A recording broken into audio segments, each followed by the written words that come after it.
dial 911. Where is your emergency?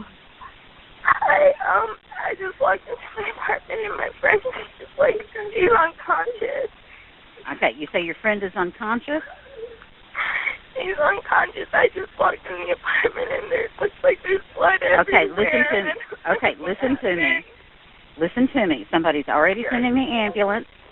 Okay? I need to get some information from you, and I'm gonna tell you how to help her, okay?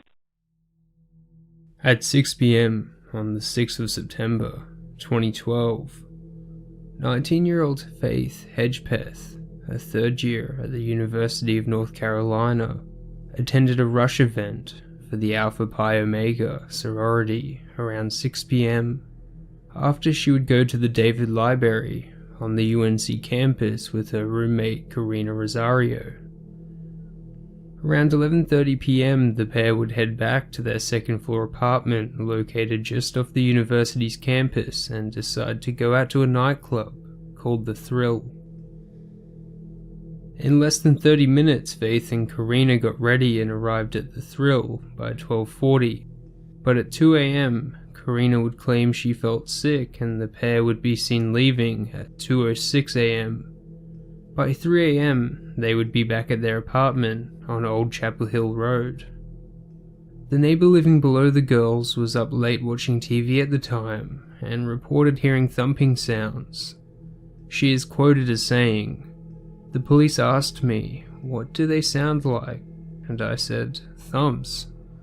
I said they sounded like it could have been a heavy book bag being dropped. It could have been an end table being turned over."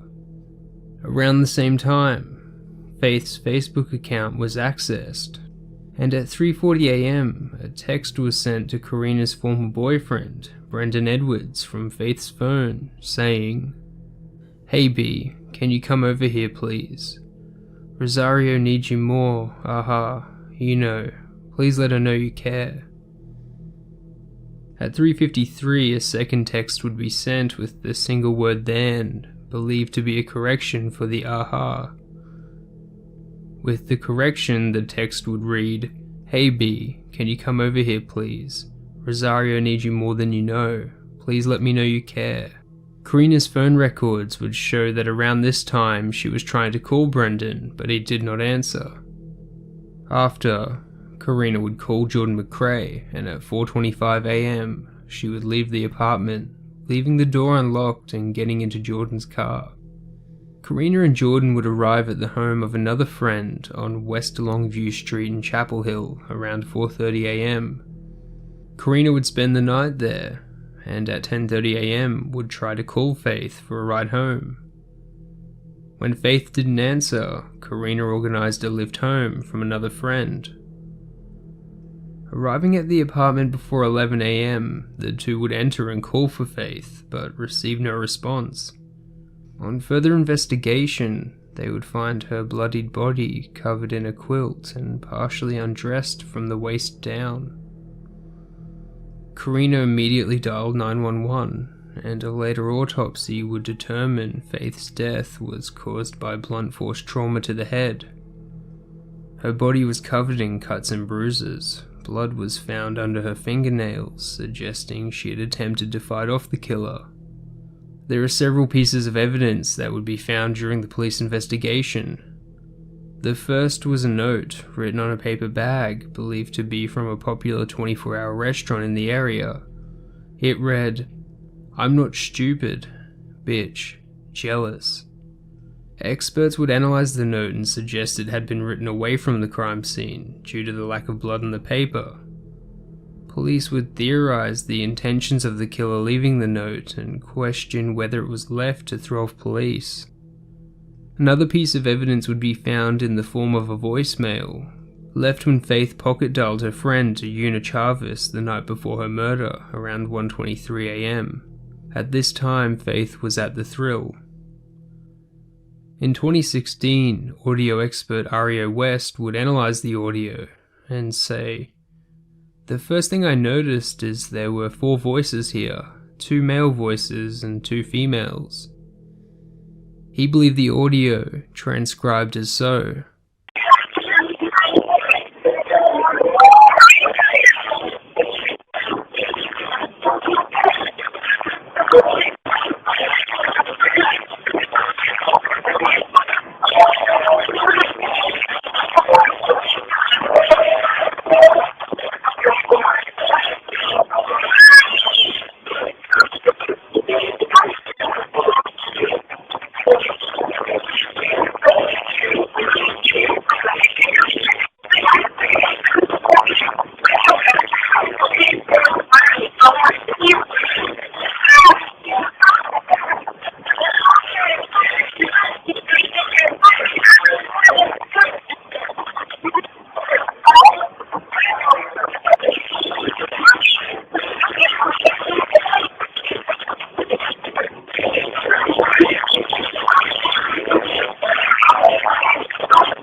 This would bring question to Karina Rosario, as the nickname sometimes used for her was Rosie, and Eric could be her former boyfriend, Eric Takoy Jones. Eric Jones would become a prime suspect in the case as he had lived with the pair while he was dating Karina. This relationship between Eric and Karina had been marked as one of domestic violence, and Karina had ended the relationship, causing Eric to move out. It's reported after the breakup in early July of 2012, Eric had tried to break into the apartment twice, even after the locks had been changed. Faith had helped Karina during this time and driven her to court to gain a protective order to keep Jones away from the apartment. It's reported Eric hated Faith and the influence she had with his former girlfriend. At one point during a phone call with Faith, he had threatened her life if he was unable to get back together with Karina. It's reported the night before Faith's murder at 6 p.m, Jones texted a friend asking for forgiveness for what he was about to do, and posted the same message to Twitter. 3 days later, he would also change his Facebook banner to, "Dear Lord, forgive me for all of my sins and the sins I may commit today. Protect me from the girls who don't deserve me and the ones who wish me dead today." With this evidence, police would request a DNA sample, attempting to match it to that found at the crime scene. Eric showed reluctance at first, but eventually he complied, and it was determined his DNA did not match that found at the crime scene. DNA from Brendan Edwards and a list of other men who attended the thrill at the same time as Faith and Karina were also tested, but no matches were found. Speculations regarding Karina's 911 call would also be made, as Karina failed to name Faith, only referring to her as her friend. Karina also showed reluctance to touch Faith, despite the dispatcher's request to check if Faith was still breathing. I don't know. I don't want to touch her, but... Listen to me. Is she breathing? I don't know. You need to check and see. Is she breathing? Kate, I don't think so. I don't think so. Okay, listen to me. There's blood everywhere. There's what? There's blood everywhere. Okay. I don't know what happened. Faith's case would be surrounded in mystery and suspicion for years, until this year. The DNA found at the crime scene was matched to that of Miguel Olivares, As the case is still developing at the time of posting this, it is not clear when police started investigating him. Miguel was a painter who immigrated to America from Guatemala. He had not been a suspect originally and did not attend the university. However, it is believed he attended a party at Faith's apartment complex around this time and would have been 19 years old. His criminal record shows he had been charged with driving while impaired in Wake County around September, with twice the legal limit of alcohol in his system.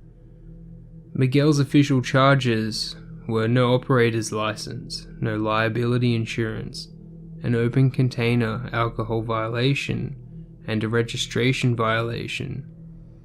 At this point in time, the case is still unfolding, and exact details and motives are unclear.